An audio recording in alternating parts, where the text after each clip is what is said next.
आप सभी दर्शकों का अन्नदाता कार्यक्रम में बहुत बहुत स्वागत करती हूं। हमारे देश का किसान जन का पोषक है, वो श्रम का देवता है, अन्नदाता है और उसमें ही भारत की आत्मा निवास करती है। ऐसे ही किसानों की प्रगति के लिए हम खेती बाड़ी से जुड़ी बहुत सी नई लाभकारी जानकारियां हर रोज सुबह आपके लिए लेकर आते हैं। तो चलिए कार्यक्रम शुरू करने से पहले देखते हैं क्या है आज के अन्नदाता में खास। कैसे ले सरसों की फसल से अधिक उपज।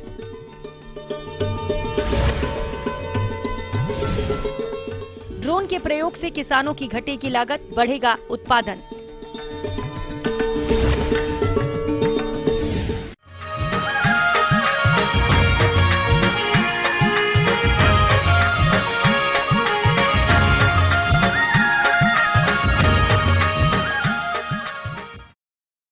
हमारे जिन किसान भाइयों ने सरसों की फसल लगा रखी है, उनकी फसल अभी फूल और फलियों की अवस्था पर है। तो इस फसल से अच्छी उपज लेने के लिए जरूरी है कि फसल में किए जाने वाले कार्यों को सही तरीके से किया जाए। अगर फसल प्रबंधन ठीक से नहीं होगा तो उपज में कमी आएगी। इसीलिए आप कैसे करें सरसों की फसल में किए जाने वाले कार्यों को, इसके बारे में जानकारी दे रहे हैं KVK टांकरडा, जयपुर के डॉक्टर BL यादव।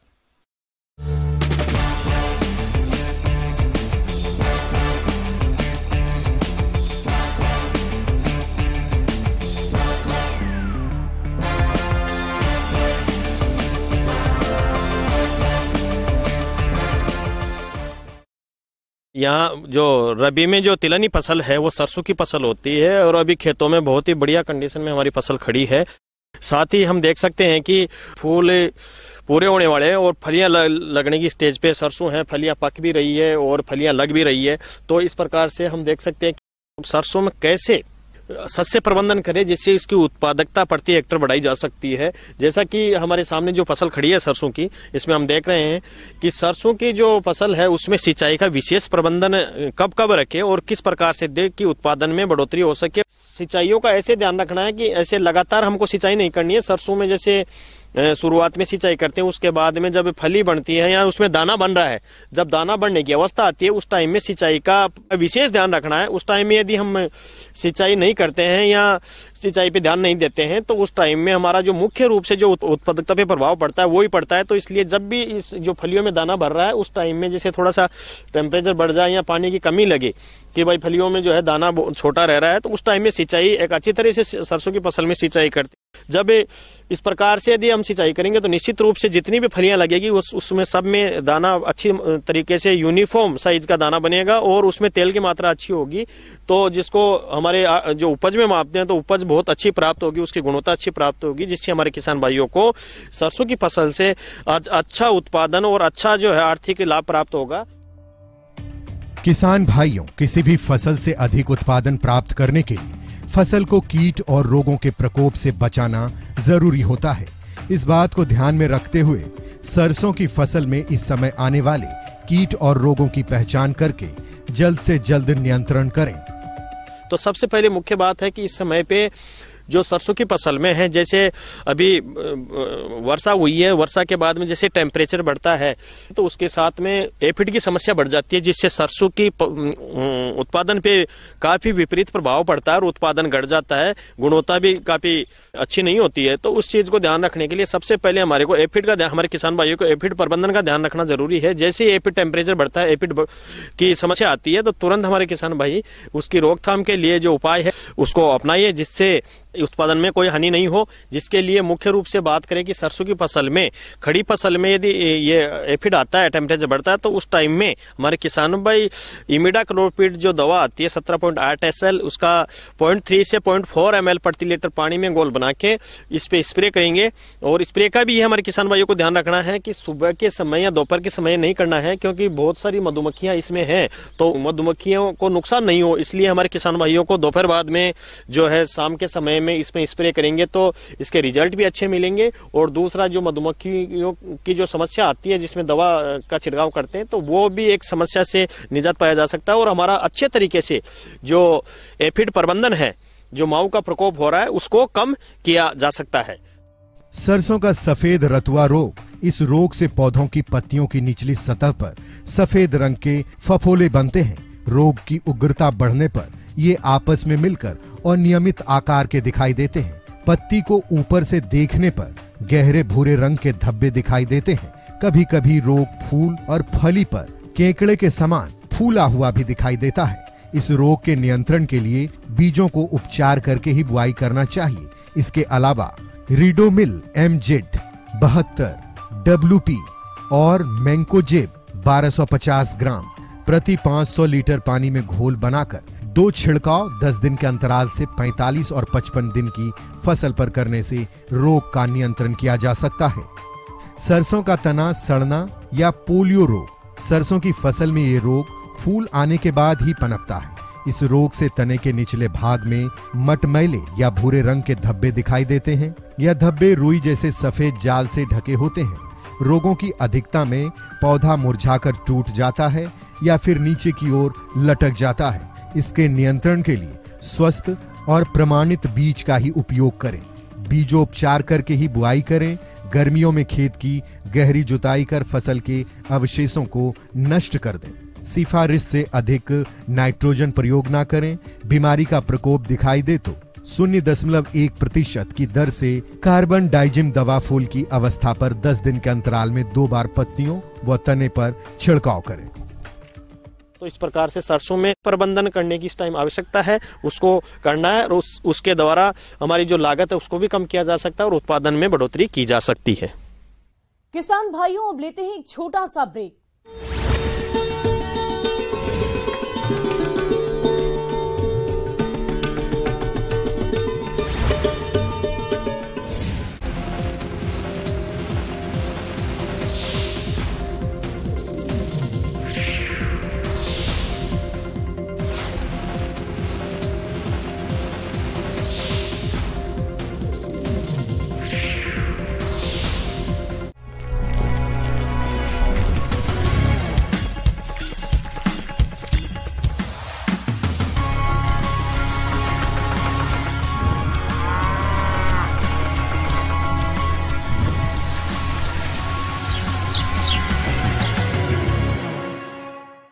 और ब्रेक के बाद आप सभी दर्शकों का अन्नदाता में एक बार फिर से स्वागत है।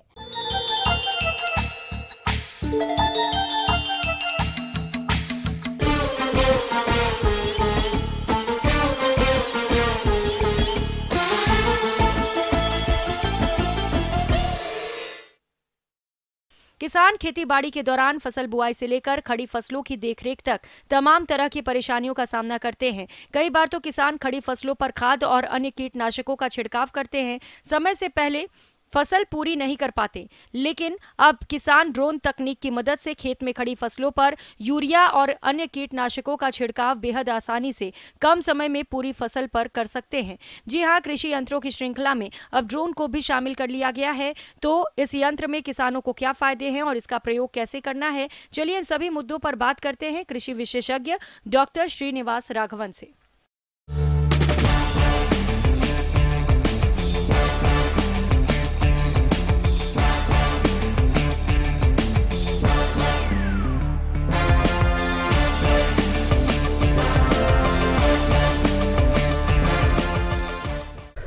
नमस्कार किसान बंधुओं, आज हम लोग जो कृषि में ड्रोन का उपयोग क्या है, कैसे उपयोग में लाया जा रहा है और इसका क्या महत्व है और इसको कहाँ कहाँ इस्तेमाल कर सकते हैं, इसके बारे में जानेंगे। पहली बात, ड्रोन होता क्या है।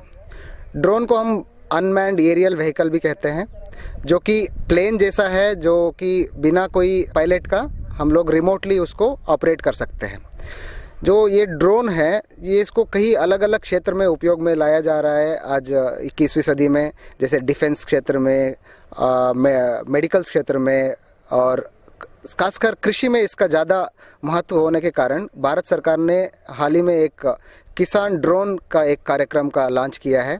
इसमें भारत सरकार कृषि विभाग के माध्यम से ये ड्रोन का जो कृषि में उपयोग को ज़्यादा महत्व दे रही है और इसको अलग अलग किसानों के खेत में डेमोन्स्ट्रेशन के लिए भी एक प्रोग्राम का लॉन्च किया है। दुनिया भर में कृषि कार्यों के लिए आर्टिफिशियल इंटेलिजेंस और ड्रोन का उपयोग बढ़ रहा है। भारत में भी सरकार कृषि क्षेत्र में तकनीक के उपयोग को बढ़ावा दे रही है ताकि बेहतर उपज के साथ साथ किसानों की आय में वृद्धि हो। कृषि ड्रोन खेती के आधुनिक उपकरणों में से एक है जिसके इस्तेमाल में किसानों को काफी मदद मिल सकती है। ड्रोन से बड़े क्षेत्रफल में महज कुछ मिनटों में कीटनाशक खाद या दवाओं का छिड़काव किया जा सकता है। इससे न सिर्फ लागत में कमी आएगी बल्कि समय की बचत भी होगी। साथ ही जिन क्षेत्रों में मजदूरों की समस्या रहती है वहां ड्रोन उनकी कमी को काफी कम खर्चे में दूर कर सकता है। और इसका सबसे बड़ा फायदा यह होगा कि सही समय पर खेतों में कीट प्रबंधन किया जा सकेगा। और इसमें पानी की जो लागत है वो भी कम होगा और हम बहुत जो रासायनिक कीटनाशक है और खरपतवार नाशक है इसका जो मात्रा जो ज़्यादा हो रहा है उसको हम सटीक तरीके से जितना चाहिए उतना ही हम खेत में छिड़काव कर सकते हैं और इस पे एक निगरानी रख सकते हैं। तीसरा जो है हम लोग आजकल आप लोग सब जानते होंगे नैनो यूरिया और अलग अलग जो रासायनिक खाद है उसका भी हम लोग ड्रोन के जरिए छिड़काव कर सकते हैं। उससे हम लोगों का जो एफिकेसी जो है आम तरह से जो हम लोग करते हैं उससे इसका एफिकेसी ज़्यादा होता है। ड्रोन कई प्रकार के सेंसर से लैस होता है, इसलिए इसका खेतीबाड़ी क्षेत्र में इस्तेमाल करने से कई फायदे हैं। जैसे यदि बड़े क्षेत्र में सिंचाई हो रही है तो ड्रोन की मदद से निगरानी में मदद मिल सकती है। उन क्षेत्रों की पहचान कर सकते हैं जो बहुत शुष्क हैं। इससे किसानों को पूरे क्षेत्र में बेहतर सिंचाई में सहायता मिल सकती है। ड्रोन सर्वेक्षण से फसलों की जल ग्रहण क्षमता, जल रिसाव, फसलों में कीट और बीमारियों के प्रकोप, फसलों का डेटा रखने में सहायता, मृदा विश्लेषण सहित कई कार्यों में सहायता मिलती है। मल्टी स्पेक्ट्रल सेंसर बीज रोपने के पैटर्न, पूरे क्षेत्र की मिट्टी का विश्लेषण, सिंचाई और नाइट्रोजन स्तर के प्रबंधन के लिए उपयोगी डेटा को हासिल करने में मदद कर सकता है। और सटीक 3D मैपिंग से किसान अपने खेत की मिट्टी की स्थिति का अच्छी तरह से विश्लेषण कर सकते हैं। जैसे कि आप जानते हैं कि जो ड्रोन का इस्तेमाल जब करते हैं तो इस ड्रोन का जो है कुछ ऐसे बिंदु है जिसको ध्यान में रखकर किसान इसको इस्तेमाल करना चाहिए। जो भी ड्रोन का जो सर्विस प्रोवाइडर्स है वो भी इस चीज़ को बहुत ध्यान देना चाहिए। वो है सबसे पहला कि जब ड्रोन के जरिए जब हम दवाई छिड़काव करते हैं इसको हम बोलते हैं लो वॉल्यूम स्प्रे। जो हम ड्रोन से स्प्रे करते हैं वो low to ultra low volume spray में आता है, जो कि लगभग 1 एकड़ में हम 10 से 15 लीटर का पानी का इस्तेमाल करते हैं। लेकिन जब हम 10 से 15 लीटर का पानी का इस्तेमाल कर रहे हैं तब दवाई का मात्रा 1 एकड़ में जितना होना चाहिए उतना उसमें देना चाहिए। दवाई का मात्रा जो रेकमेंडेड एक्टिव इंग्रेडिएंट पर एकड़ या पर हेक्टर होती है उसको बदलना नहीं चाहिए। तो दूसरी बात जो है हम लोगों को ये भी ध्यान में रखना चाहिए कि ड्रोन का कितने हाइट में उड़ाना चाहिए, ड्रोन का स्पीड क्या होना चाहिए और कब ड्रोन का इस्तेमाल करना चाहिए कब नहीं करना चाहिए। इसके लिए एक विस्तृत रूप से भारत सरकार ने एक स्टैंडर्ड ऑपरेटिंग प्रोटोकॉल जारी किया है। DGCA के माध्यम से ये प्रोटोकॉल जारी है। ये आपको कहीं भी वेबसाइट में आप गूगल करेंगे इसको मिल जाएगा, standard operating protocol for drone operation. जब भी विंड स्पीड हमारा ज़्यादा है, जो हमारे DGCA के स्टैंडर्ड ऑपरेटिंग प्रोटोकॉल में लिया हुआ है कि इतना हवा से ज़्यादा होने पे आप ड्रोन का इस्तेमाल नहीं कीजिए। और तीसरी एक सबसे मुख्य बिंदु ये है कि ड्रोन जो ऑपरेटर है उसको अच्छे से ट्रेंड होना चाहिए।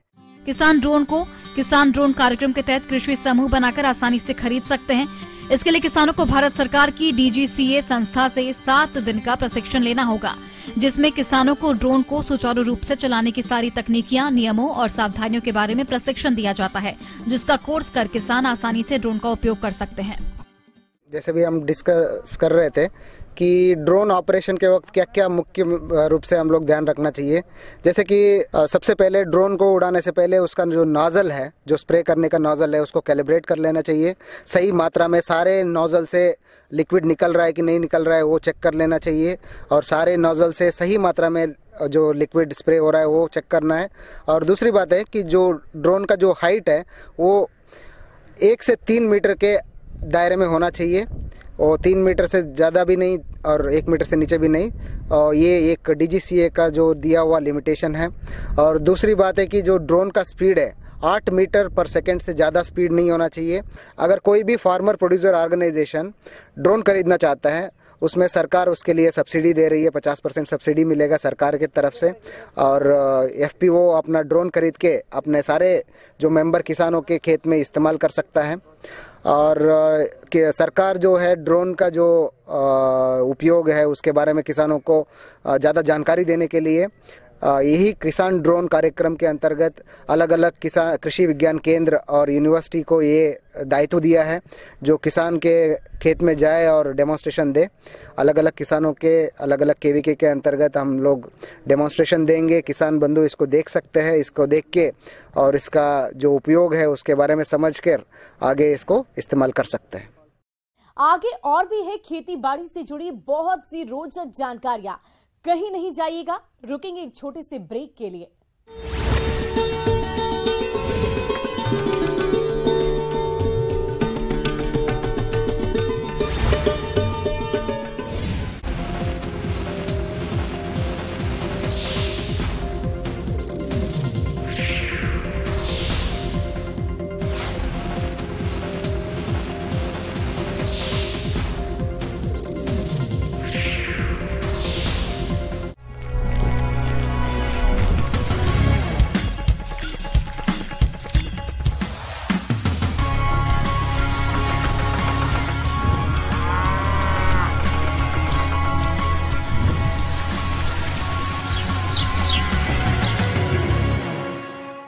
ब्रेक के बाद एक बार फिर से आप सभी दर्शकों का अन्नदाता कार्यक्रम में स्वागत है।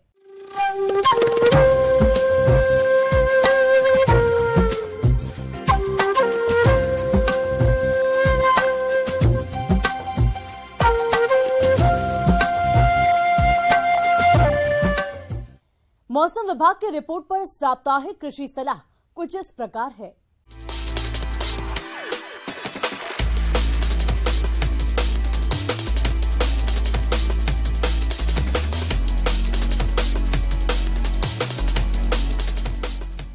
ग्रामीण कृषि मौसम सेवा, भारत मौसम विज्ञान विभाग, स्वामी केशवानंद राजस्थान कृषि विश्वविद्यालय बीकानेर द्वारा भेजे गए मौसम पूर्वानुमान रिपोर्ट के आधार पर जिला गंगानगर और इससे लगे जिलों के किसान भाइयों को सलाह दी जाती है कि आगामी 3 दिनों के दौरान वर्षा की कोई संभावना नहीं है। अधिकतम तापमान 25 से 27 डिग्री सेल्सियस और न्यूनतम तापमान 11 से 14 डिग्री सेल्सियस रहने का अनुमान है। अधिकतम सापेक्षिक आर्द्रता 44% और न्यूनतम सापेक्षिक आर्द्रता 16% तक रहने की संभावना है। हवा की औसत गति 9 से 15 किलोमीटर प्रति घंटे की रफ्तार से रहेगी। ऐसे में इन क्षेत्रों के किसान भाइयों को सलाह दी जाती है कि समय पर बोई गई गेहूं की फसल में तीसरी सिंचाई दूसरी सिंचाई के 25 से 30 दिन बाद गांठ बनने की अवस्था पर देवें। पिछेती बोई गई गेहूं की फसल में दूसरी सिंचाई पहली सिंचाई के 25 से 30 दिन बाद फुटान के समय देवें। गेहूं और जौ की खड़ी फसल में यदि जिंक की कमी दिखाई दे तो 1.5 किलोग्राम जिंक सल्फेट 0.5% और 750 ग्राम बुझा हुआ चूना 100 से 150 लीटर पानी में घोलकर प्रति बीघा की दर से छिड़काव करें। गेहूं की फसल में दीमक कीट का अत्यधिक प्रकोप होने पर क्लोरोपाइरीफास 20 सीसी 1 लीटर या इमिडाक्लोप्रिड 17.8 SL की 125 मिलीलीटर मात्रा प्रति बीघा की दर से सिंचाई पानी के साथ देवें। यदि सरसों फसल को तीसरी सिंचाई की आवश्यकता हो तो बुआई के 90 से 100 दिन बाद फलियों में दाना बनते समय देवें। चना की फसल में आवश्यकता हो तो दूसरी सिंचाई बुआई के 90 से 100 दिन बाद फली आने पर देवें। अगर एक ही सिंचाई देनी हो तो बुआई के 60 से 65 दिन बाद देवें। सिंचाइयां हल्की हों यह ध्यान रखना चाहिए। चने के खेत में चिड़िया बैठ रही हो तो यह समझ लें कि चने में फली छेदक का प्रकोप होने वाला है। ये फलियों को छेद कर अपने सिर को फलियों के अंदर डालकर दानों को खा जाती है। इसकी रोकथाम के लिए चने की फसल में फेरोमोन ट्रैप 3 से 4 ट्रैप प्रति एकड़ उन खेतों में लगाएं जहां पौधों में 10 से 15% फूल खिल गए हों। टी आकार के पक्षी बसेरा खेत में कई जगहों पर लगाएं। किसान भाई गन्ने की फसल की कटाई शुरू कर दें। फसल की कटाई करते समय ध्यान रखें कि कटाई जमीन से सटाकर तेज धार वाले हंसिए को तिरछा रखते हुए करें ताकि गन्ना नीचे से फटे नहीं। माहो कीट का प्रकोप होने पर सरसों की फसल पर मेलाथियान 50 EC की 1200 मिलीलीटर मात्रा प्रति हेक्टेयर या डाइमेथेट 30 EC 1200 मिलीलीटर पानी के साथ मिलाकर छिड़काव करें। जीरे की फसल में फूल आने के बाद सिंचाई बंद कर दें। जीरे की फसल में अंगमारी रोग होने पर मैंकोजेब 2 ग्राम प्रति लीटर पानी या 500 ग्राम प्रति बीघा की दर से छिड़काव करें। छिड़काव 2 से 3 बार दोहराया जाए। जीरे की फसल में उकठा रोग का प्रकोप होने पर कार्बेंडाजिम 300 ग्राम प्रति बीघा की दर से छिड़काव करें और 15 दिन के अंतराल पर छिड़काव पुनः दोहराएं।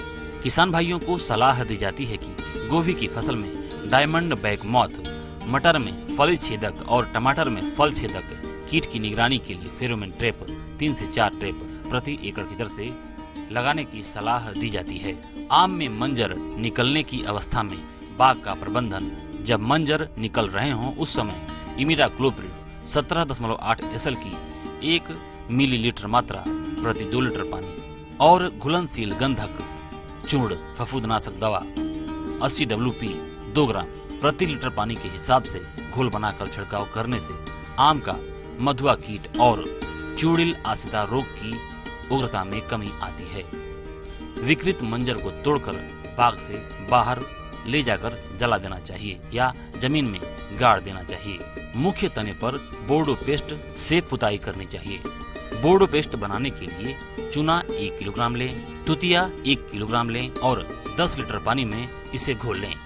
सबसे प्रमुख बात यह है कि आम के बाग में मंजर की अवस्था में सिंचाई नहीं करनी चाहिए, नहीं तो फल झड़ने की संभावना बढ़ सकती है। इस सप्ताह तापमान को देखते हुए किसानों को सलाह दी जाती है कि भिंडी की अगेती बुआई के लिए A4, परभनी क्रांति, अर्का अनामिका आदि किस्मों की बुआई के लिए खेतों का पलेवा करके देसी खाद डालकर तैयार करें। भिंडी की बुआई 30 से 45 सेंटीमीटर दूर कतारों में एवं पौधे से पौधे 20 से 30 सेंटीमीटर की दूरी पर करें। पशुओं को बाहरी परजीवियों से बचाने के लिए दवा से नहलाएं या पशु चिकित्सक के परामर्श से इंजेक्शन लगवाएं। गर्मी में आए पशुओं का कृत्रिम गर्भाधान करवाएं।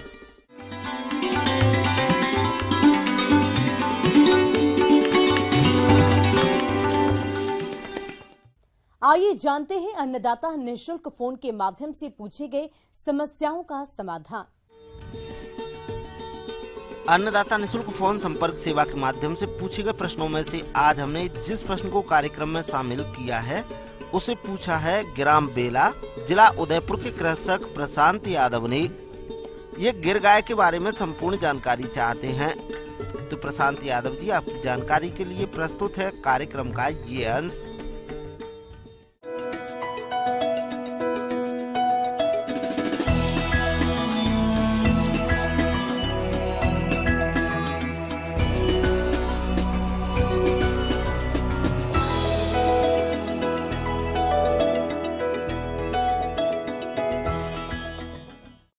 किसान भाइयों, देसी गाय की अगर बात करते हैं तो गिर गाय जो हम यहाँ पर रखते हैं अपने फार्म पर, गिर गाय का एक बहुत बड़ा फ़ायदा ये है कि ये लगातार ज्ञापन होती है, लगातार ब्यात हमें मिलता है। किसान भाइयों, इन देसी गायों की बड़ी विशेषता ये है कि इनका रखरखाव पर खर्चा संकर गायों की तुलना में कम आता है। साथ ही वर्ष भर आपको दूध मिलता रहेगा। साथ ही इस गाय का जो दूध है वो बच्चों के लिए बहुत ही गुणकारी है। दूध में अगर आप बात करें तो A2 मिल्क की श्रेणी में ये दूध आता है। देसी गाय भारत की जो जलवायु है, चाहे वो किसी भी प्रदेश की हम बात करें, चाहे राजस्थान की बात करें, चाहे उत्तर प्रदेश की बात करें, सभी जलवायु में इनकी जो परफॉर्मेंस है, जो इनका प्रदर्शन है वो बहुत ही अच्छा रहा है। किसान भाइयों, मैं आपको बताऊंगा कि जो गिर गाय है ये देसी नस्ल की एक बहुत ही महत्वपूर्ण गाय है। किसान भाइयों, यदि आप गिर गाय का पालन करना चाहते हैं तो आपको सबसे पहले इस गाय की पहचान के लक्षणों के बारे में जानकारी होना जरूरी है। किसान भाइयों, गिर गाय के शरीर का रंग सफेद, गहरे लाल या चॉकलेट भूरे रंग के धब्बे के साथ या कभी कभी चमकदार लाल रंग में भी होता है। इस गाय का शरीर मध्य से लेकर बड़े आकार तक पाया जाता है। इसके कान काफी लंबे और नीचे की ओर लटके हुए होते हैं। इनका माथा चौड़ा और उत्तल आकार का होता है। साथ ही सींग पीछे की ओर मुड़े रहते हैं। इनके शरीर की त्वचा बहुत ही ढीली और लचीली होती है। मादा गिर गाय का औसत वजन 385 किलोग्राम होता है और ऊंचाई 130 सेंटीमीटर होती है, जबकि नर गिर गाय का औसतन वजन 545 किलोग्राम और ऊंचाई 135 सेंटीमीटर होती है। इस तरह किसान भाइयों, आप इन लक्षणों को ध्यान में रखकर गिर गाय की आसानी से पहचान कर सकते हैं। और इसको थोड़ा सा घूमना फिरना, यानी 1-2 घंटा आप अगर इसको खुले एरिया में घुमा कर लाएंगे, चरा कर लाएंगे, तो आप देखेंगे कि दूध का उत्पादन अधिक होगा। किसान भाइयों, अगर आप गिर गाय के लिए आहार मिश्रण तैयार करते हैं तो 100 किलोग्राम आहार मिश्रण तैयार करने के लिए आपको 40 किलोग्राम गेहूं व मक्का का दलिया, 25 किलो चना और मूंग की चूरी, 10 किलो बिनोला की खली, 22 किलो सोयाबीन की चूरी और 1 किलो नमक और 2 किलो खनिज मिश्रण को आपस में मिलाकर आहार तैयार कर ले। इसके बाद जीवन निर्वाह के लिए इस आहार मिश्रण की 1 से 1.5 किलोग्राम मात्रा को प्रतिदिन दे। दूध देने वाली गाय को अलग से 400 ग्राम बाटा प्रति लीटर के साथ देना होता है। किसान भाइयों, पशुओं को बाहर चराने से भी उनसे बेहतर दूध का उत्पादन मिल जाता है। साथ ही हरा चारा खाने के बाद आप देखेंगे कि जो आप उस पे बांट पर, यानी जो कंसंट्रेट मिक्सचर आप देते हैं, दाना आप देते हैं, उस पर कुछ मात्रा आप कम कर सकते हैं, क्योंकि हरा चारे में सभी जो लवण है, जो विटामिन है, वो इसको उससे मिल जाएंगे। साथ ही आपका जो खर्चा है वो कम हो जाएगा और लाभ का प्रतिशत बढ़ जाएगा। इसलिए किसान भाइयों, आप अपनी एकीकृत कृषि में, जैसे मैंने अभी बताया है, कि कुछ देसी गायें जरूर रखें, जिससे आपको और अधिक मुनाफा होगा। किसान भाइयों, कृषि संबंधित समस्या और सुझाव के लिए आप हमें इस पते पर संपर्क कर सकते हैं। प्रोड्यूसर अन्नदाता news 18 Rajasthan, Ramoji film city, Hyderabad 501512। साथ ही आप हमें ईमेल भी कर सकते हैं। हमारा ईमेल है p18annadatarajasthan@nw18.com। इसके अतिरिक्त आप हमें निःशुल्क हेल्पलाइन नंबर 180088921663 पर सोमवार से लेकर शनिवार सुबह 10 बजे से शाम 4 बजे के बीच